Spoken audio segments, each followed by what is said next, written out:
Dunia sekarang itu benar-benar berubahnya dalam satu malam sekarang. Di video saya sebelumnya, saya tuh mengatakan bahwasanya jika misalkan dalam konflik Israel dan Iran ini Amerika Serikat ikut campur, maka perang dunia ketiga itu bukan hanya mustahil, tapi mungkin terjadi. Dan benar, sekarang Amerika Serikat akhirnya turun langsung. Sekarang Amerika Serikat itu menyerang jantung nuklir Iran. Bukan lewat tangan Iran lagi, bukan lewat sanksi lagi, tapi dengan menggunakan bom bunker buster dan Donald Tomahawk. Donald Trump mengatakan bahwasanya of the third.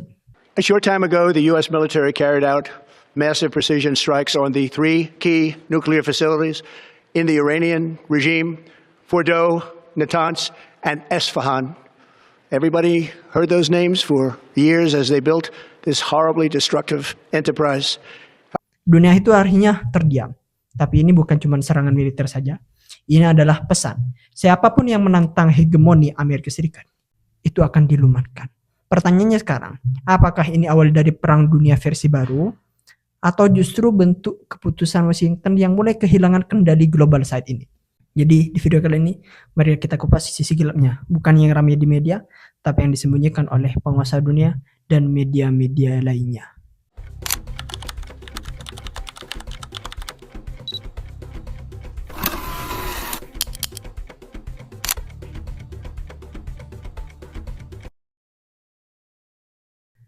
Selama bertahun-tahun, konflik di Timur Tengah ini kan seolah jadi panggung besar di mana Amerika Serikat itu kan bermain di balik layar, membiayai, mempersenjatai, dan mempengaruhi. Tapi sekarang, Amerika Serikat ini turun langsung ke medan perangnya langsung. Gak lagi sekedar jadi sutradara, mereka malah ikut main filmnya. Yang mana sekarang, Amerika Serikat itu menyerang terhadap 3 fasilitas nuklir Iran, bayangin. Pertama Fordow, dimana di Natanz dan Esfahan. Ingat, ini bukan sekedar aksi militer saja ya, tapi ini merupakan pernyataan politik yang keras bahwasanya Amerika Serikat itu gak ragu-ragu melintasi garis merahnya, bahkan dengan resiko memicu perang regional yang berskala besar. Makanya langkah ini sangat kontra sekali dengan pendekatan sebelumnya yang lebih mengandalkan kayak proksi-proksi seperti Iran atau sanksi ekonomi yang dilakukan oleh Amerika Serikat mulai kemarin-kemarin. Nah ini bisa dibilang sebagai lonceng kematian bagi upaya diplomasi nuklir yang selama ini setengah mati dijaga oleh Iran. Kita sedang menyaksikan sekarang perubahan besar dalam geopolitik kawasan. Timur Tengah yang selama ini ibarat api dalam sekam, kini disulut terang-terangan oleh pemain global utama. Dan kalau Amerika Serikat ini sudah turun tangan langsung, artinya eskalasi ini akan naik level nantinya. Ini akan naik level yang lebih dalam, lebih luas, dan lebih mengancam kestabilan dunia nantinya. Sekarang kita bahas lebih dalam ya. Yang diserang Amerika Serikat itu kan 3 fasilitas nuklir ya, yang jadi sasaran utamanya. Pertama di Fordow, kemudian di Natanz dan Esfahan. Tapi pertanyaannya sekarang, kenapa kok 3 tempat itu? Kenapa kok gak yang lain? Kenapa kok gak pangkalan militer Iran saja? Jawabannya sangat sederhana. Di 3 tempat itu bukan cuma soal senjata nuklir saja, tapi juga tentang simbol, strategi, dan sinyal politik. Kalau kita lihat lebih dalam, Fordow misalnya, ini dibangun di dalam gunung, sulit untuk ditembus dari serangan apapun. Jadi kalau bisa dihancurkan nih, itu semacam unjuk kekuatan teknologi dari Amerika Serikat. Target paling dilungi pun bisa mereka ratakan oleh senjata militer Amerika Serikat. Kemudian yang kedua, di Natanz. Kalau kita lihat Natanz, ini kan adalah pusat utama pengayaan uranium Iran. Dan Esfahan ini jadi titik penting dalam proses konversi bahan nuklir.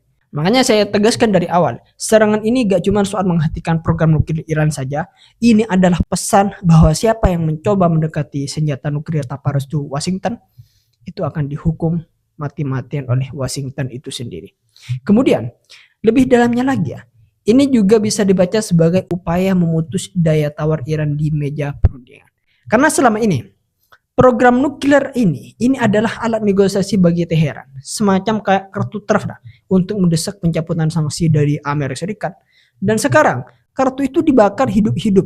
Serangan ke fasilitas nuklir ini bukan sekedar tindakan militer, tapi juga perang psikologis. Sedangkan Amerika Serikat itu ingin dunia itu melihat bahwa hanya ada satu kekuatan global yang menentukan siapa yang boleh punya dan apa. Dan kalau dipikir-pikir, ini bukan cuma tentang Iran saja, ini juga pesan tidak langsung buat negara-negara lain seperti Korea Utara, Tiongkok, atau bahkan Rusia, bahwa Dominasi global Amerika Serikat itu masih hidup dan siap menggigit siapa saja yang menantangnya. Donald Trump ini kan seperti biasa gak pernah tanggung-tanggung dalam memilih kata-kata. Kemarin dalam konferensi persnya, dia menyebutkan bahwasanya fasilitas nuklir Iran itu sudah completely obliterated, alias dihancurkan secara total. Kata-kata obliterated ini bukan sekedar istilah militer saja. Ini adalah politik simbolik. Donald Trump bukan cuma ingin menghancurkan bunker bawah tanah di Iran, dia ingin menghancurkan psikologi musuh dan persepsi dunia. Kita tahu, dalam dunia politik internasional, narasi itu bisa menjadi senjata ya. Dan Donald Trump itu adalah orang yang paham betul kekuatan narasi itu.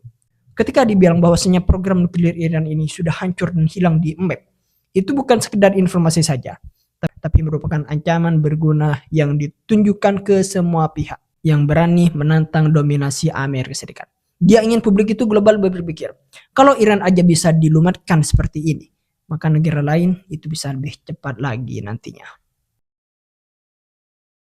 Kemudian gini ya, di tengah gerumuhnya pernyataan Donald Trump soal penghancuran total tadi, mengenai fasilitas nuklir yang ada di Iran, Teheran ini justru menyadarkan narasi yang sangat berbeda. Pemerintah Iran sekarang dengan tegas membantah mengenai serangan Amerika Serikat ke 3 titik ini. Ternyata ketiga situs nuklir utama di Iran, di Fordo, Natanz, dan Esfahan, ini sudah dikosongkan sebelum serangan terjadi. Jadi sia-sia tuh kata Iran. Artinya dalam artian bahan-bahan nuklir yang sensitif sudah dievakuasi. Dan yang tersisa di lokasi itu hanyalah bangunan kosong atau perangkat non-kritis. Jadi ketika bom-bom bunker buster Amerika itu menghantam situs itu ya, Iran itu menyebut dampaknya lebih simbolik ketimbang strategis. Jadi Iran itu juga menegaskan bahwa tidak ada kebocoran radiasi yang terjadi. Jadi kalau kita lihat ya, ini tuh merupakan sebuah poin penting untuk meredam kekhawatiran publik dalam negerinya dan menghindari tekanan internasional bahkan dari IAEA. Bahkan Badan Pengawas Nuklir PBB sekarang itu ikut mengkonfirmasi bahwa mereka itu tidak mendeteksi radiasi dari situs-situs tersebut. Ini memperkuat klaim bahwasanya serangan Amerika Serikat meskipun heboh dari sisi pemberitaannya, ini tidak benar-benar melumpuhkan infrastruktur nuklir Iran. Tapi yang menarik ya, ini bukan cuma soal fisiknya saja. Ini sebenarnya adalah perang narasi antara Amerika Serikat dan Iran sendiri. Amerika Serikat ingin dunia percaya bahwa mereka itu telah melunakkan ambisi nuklir Iran dalam semalam. Sementara Iran ini menunjukkan bahwasanya mereka tuh masih berdiri tegak, tenang, dan tetap punya kendali atas proyek nuklirnya. Iran bahkan menyatakan bahwasanya kami itu masih punya teknologinya, kami masih punya kemampuan pengayaannya, dan kami belum selesai. Jadi walaupun bangunan itu runtuh, semangat politik dan pesan kedaulatan mereka itu tetap dikibarkan di negaranya sendiri. Dan jangan lupa, klaim ini itu juga jadi senjata diplomasi nantinya. Iran akan menuding Amerika Serikat melakukan pelanggaran hukum internasional. Kenapa? Karena untuk menyerang tempat nuklir itu harus minta izin PBB. Jadi mereka itu akan mengancam bahwasanya akan membawa kasus ini ke mahkamah internasional nantinya dan akan mendorong sidang darurat di Dewan Keamanan. Jadi lagi-lagi, serangan itu bukan hanya dinarasikan sebagai agresi militer, tapi juga sebagai pelanggaran terhadap tatanan hukum global dengan harapan mendapat simpati dari negara-negara non-barat, terutama anggota BRICS dan dunia selatan. Cuman dari pernyataan tadi, apakah Iran itu bicara jujur atau sedang memainkan propaganda balik? Nah itu tetap terbuka untuk ditafsirkan. Tapi satu hal yang pasti, serangan ini itu tidak akan mematahkan tekad Iran. Justru narasi perlawanan mereka itu akan masih diperkuat, baik ke dalam negeri maupun ke panggung global.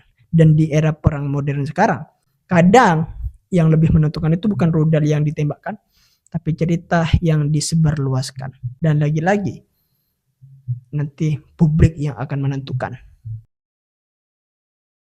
Dan sekarang kita masuk ke satu aspek yang sering kali dilupakan oleh publik. Kita tahu mengenai penjelasan saya tadi yang mengatakan bahwasanya serangan Amerika Serikat ke Iran ini sudah melanggar sistem hukum yang sudah dibuat oleh PBB. Cuman gak hanya di situ ya. Kalau kita lihat lebih dalam, serangan Amerika Serikat ini juga melanggar konstitusi dalam negerinya sendiri. Makanya di tengah gerumuh bom dan gerumuh politik luar negeri yang terjadi sekarang, ada satu hal yang sangat mendasar yang sedang dilanggar secara terang-terangan, yaitu adalah konstitusi Amerika Serikat itu sendiri. Karena gini, kalau kita menganalisa mengenai sistem politik yang ada di Amerika Serikat, seorang presiden itu memang punya kekuasaan untuk memimpin angkatan bersenjata ya. Tapi bukan berarti dia tuh bisa asal menekan tombol perang. Kalau kita lihat berdasarkan War Powers Resolution tahun 1973 di Amerika Serikat, seorang presiden itu wajib mendapatkan persetujuan Kongres untuk aksi militer yang tidak dalam kondisi darurat langsung terhadap Amerika Serikat.